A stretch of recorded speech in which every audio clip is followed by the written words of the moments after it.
4 ساعت زندگی فقط و فقط با 50,000 تومان. بچه رایج مملکت. آقا امروز اومدیم با یه ویدیو جدید، یه کوتاه ویدیو. آره بچه امروز قراره بریم ما با 50,000 تومان یه روزو توی ایران زندگی بکنیم. عملا هیچی نمیتونیم بخوریم مگر اینکه تو خونه باشه و باید با این 50,000 تومان یه روز بسازیمش که من این دور بریم سراغ. خب بچه من چون دیگه تو خونه آدم خوابیده بود بچه من صبحانه رو خوردم، چای یا عسل و کره و چای و گفتم چای و نون و اینا که بچه اینجا 0,000 تومان شد هزینه. برو بریم برای ادامه.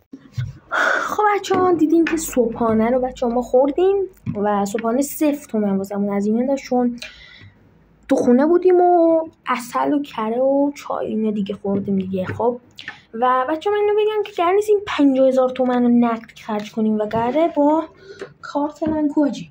ای خدا کارت من کو. آها این نیست.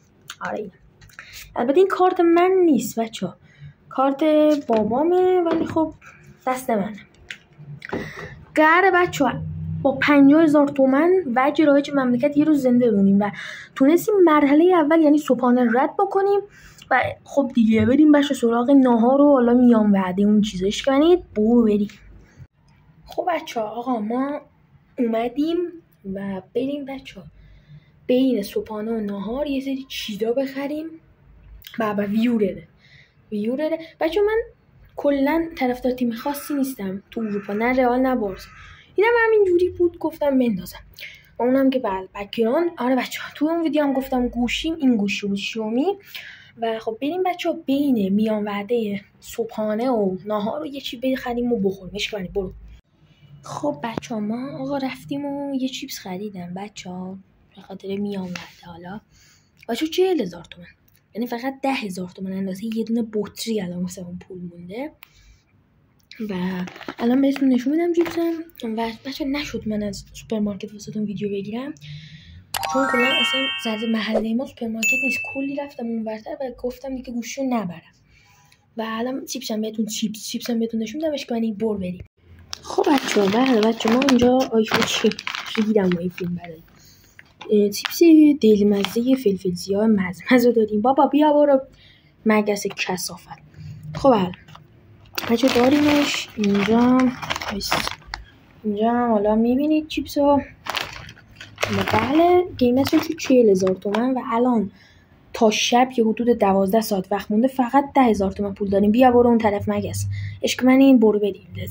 خب بچه آقا ما بسین نوشن بکنم. بچه من راستیت بچه من نهار رو خوردم ولی با این فرق که بچه نهار خوردم. خب اینجا کوه من چرا داریم وایسا آجی ریدم تو این وصیت ناموزه.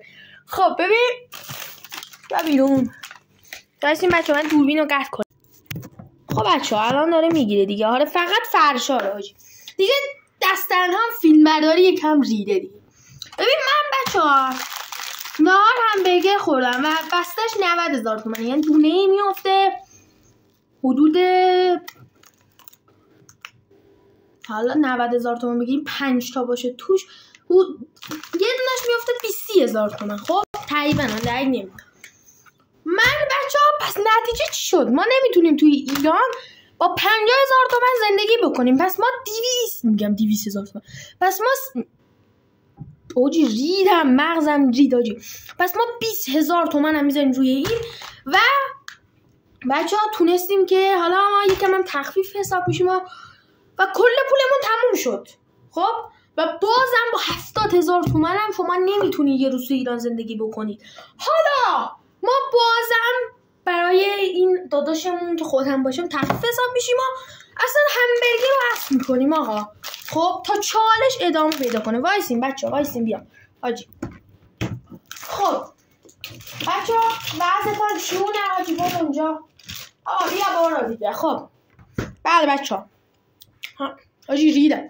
ببین وایسا من اینا رو بیارم یه دونه بچه اینو بچه محصولات شیرین عسل رو داریم آقا که دونه ای 5,000 تومنه و ما اگه 70,000 تومان در نظر بگیریم 5,000 تومان هم از اونجا داشته باشیم میشه 25,000 تومن. ما الان پول داریم که شد 20,000 تومن. البته نه 3 5 تا 15 تا فقط واسمون 5,000 تومن مونده چون من 3 تا اینا خوردم و ما با مبلغ حساب میکنیم و تنها جایی که الان ما پول خرج نکردیم نهار بود. خب اینم بزنیم آشکار. و بله بچه‌ها چالش شکست خورد و ما نتونستیم با 50,000 تومن یه روز توی ایران زندگی بکنیم. عشق من اینو از اینجا لذت برده باشید تا اینکه بعدی فعلا بای بای. ماچ به گلتون.